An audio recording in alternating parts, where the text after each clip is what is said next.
থেকে লাশ আপনাকে হ্যান্ড ওভার করে, লাশ পায়, বডি পায়। তো অ্যাম্বুলেন্স করে আমার এলাকায় নিয়ে আসে, তখন বাজে 5টা, 5:15। তখন আমি আমার ছেলের খবর আমি পাই নাই। যখন একমাত্র ছেলের খবর পাই তখন তো বুঝে কি আমার অবস্থা ছিল। এবং একটা বাবার কাছে ছেলের লাশ 1 মাস হয়ে গেল, এই পর্যন্ত কেউ আমাদের পাশে দাঁড়ায়নি। আপনারা মূল সংবাদটা কে দিয়েছিল? আমার সংবাদ দিয়েছিল আমার এলাকার মানুষ।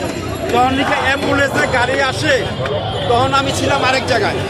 আমার পাশাপাশি আমার এলাকার লোক আমার টেলিফোন করে যে আপনি জলদি বাসায় আসুন। বাসায় দেখি অ্যাম্বুলেন্স এবং চিল্লাচিল্লি কান্না করে। এইভাবে সবাই আত্মীয়-স্বজন খবর পায়, এলাকার লোক খবর পায়।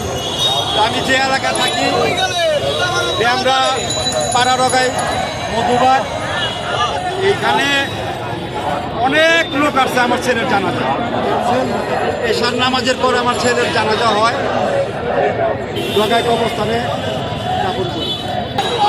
যারা শহীদ হয়েছে, আহত হয়েছে, তারা যাতে মুক্তিযোদ্ধা সম্মান পায়, মুক্তিযোদ্ধার সম্মান পায় এবং শহীদের মর্যাদা পায়, রাষ্ট্র যাতে তাদের পাশে দাঁড়ায়।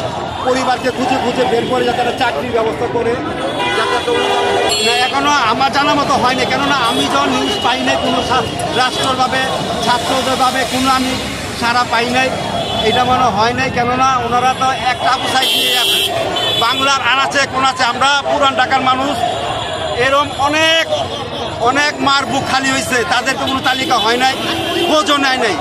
এক আবু সাইদ একা আবু সাইদের শহীদ করে নাই, এক আবু সাইদের নতুন রাষ্ট্র দেওয়া যায় নাই। খবর নেন এলাকায় এলাকায়, ছাত্রদের নিয়ে একটা টিম গঠন করুন, 10 জন 5 জন, প্রতিটা ওয়ার্ডে খবর নেন, দেখবেন কত আবু সাইদ বাইরে আসে। আমার নাম মোহাম্মদ আব্দুর রব মিয়া। আমার বাসা মাত্রয়ের ড্যামরা পাড়াডগায় মধুবাগ। আমার নাম আব্দুর রব মিয়া, আমার ছেলের নাম মিরাজ হোসেন। আমি পেশাগত গাড়ির ড্রাইভার, এখন তো আমি অচল হয়ে গেছি। ফোন নাম্বারটা 01685740733। এই যে আমার মাথা পতাকাটা দেখছেন, এইটা আমার ছেলের 4 আগস্টে, এটা ওনার পতাকা। আজকে আমি মাথায় নিয়ে এখানে আসছি। কালকে আমরা খবর পাই আমাদেরকে ডাকছে, এখানে আমরা আসছি। কেন ডাকলো আমরা সত্যি এত সলিউশন পাই না। আপনি যোগাযোগ করবে, তাইলে তো ওনাদের ক্ষমা করবে না। এই যারা শহীদ হয়েছে, যারা লাশ পড়ে আছে, ওনার কথা খবর করবে না, ক্ষমা করবেই না। কেননা ওনারা ঘুমায় আছে রক্ত দিয়ে। তাদের পাশে যদি না দাঁড়ান, তাদেরকে যদি খোঁজ খবর না দেন, ওনার গত ছাড়বেন না।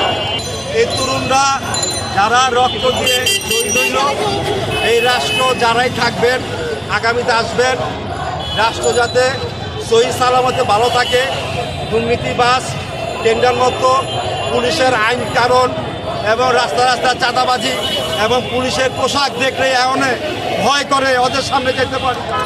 একটা আমাদের ওয়ার্ডে কমিশনার যারা আছে, একটা জন্ম নিবন্ধন করতে গেলে 90 থেকে 80 টাকা খরচ হয়। এমন অনলাইন অর্ডার এই 100 টাকার 2000 টাকা নিয়ে আছে। এই যে স্বৈরাচার হাসিনা সরকারে, তারা এখন ক্ষমতা আছেন, দেশটাকে আরো সুন্দরভাবে গোছায়া তারপর যাতে নির্বাচন দেয়।